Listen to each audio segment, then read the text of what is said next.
Hey guys, TV के दर्शन में शुभांगी में आपका स्वागत है। अनुपमा के आने वाले एपिसोड में आपको देखने को मिलेगी अनुपमा और राघव की गहरी दोस्ती। जी हाँ, आने वाले एपिसोड में आप देखेंगे जब राघव अनुपमा से दिल खोलकर बात करता है तो वो बताता है कि उसने अपना केस फिर से रीओपन करने का फैसला किया है। अनुपमा इमोशनल होकर हैरान और खुशी दोनों जाहिर करती है। वो उसे गर्मजोशी से हिम्मत देती है, उसे भरोसा दिलाती है कि वो इस जर्नी में अकेला नहीं है। उसे अपना दोस्त कहने का उसका इशारा राघव को सुखद रूप से चौंका देता है। इसके बाद राघव जल्दी से अंदर जाता है और एक छोटे से फूल के गमले के साथ लौटता है। पौधे को देखकर अनुपमा चौंक जाती है। कुछ दिन पहले ये पूरी तरह से मुरझा गया था। वो इसे फिर से खिलता हुआ देखकर खुश होती है और इस बदलाव की तारीफ करती है। राघव सच्ची फीलिंग के साथ समझाता है कि जब पौधा बस सूख गया था तो उससे जली हुई लकड़ी का टुकड़ा जैसा महसूस हुआ था, बेजान और निराशाजनक, लेकिन उसके सपोर्ट ने उसमें एक बदलाव लाया, ठीक उसी तरह जैसे उस बेजान लकड़ी को एक नया उद्देश्य दिया। उसे याद है कि उस सुबह उसने पौधे को खिलते हुए देखा और उसे आभार के प्रतीक के रूप में उसे देना चाहता था।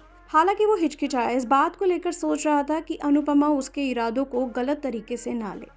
राघव उसे भरोसा दिलाता है कि वो कभी भी कोई सीमा पार नहीं करना चाहता या किसी भी तरह से उसे अनकंफर्टेबल महसूस नहीं कराना चाहता।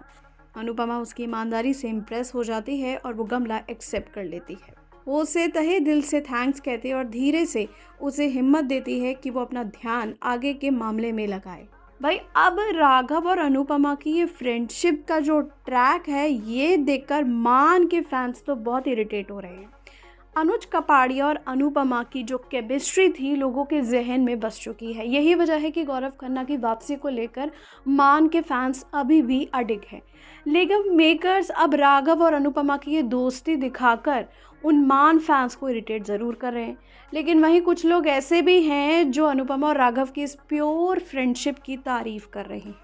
जाहिर सी बात है, मेकर्स ने ये जो राघव की एंट्री कराकर अनुपमा का फोकस अनुज से हटाकर जो राघव पे फोकस कर दिया है, ये ऑडियंस को अब पसंद नहीं आ रहा है। खैर, आप लोग इस पर क्या सोचते हैं ज़रूर शेयर कीजिए अपनी राय, और टीवी के दर्शन में शुभांगी को सब्सक्राइब करना बिल्कुल नहीं भूलिएगा।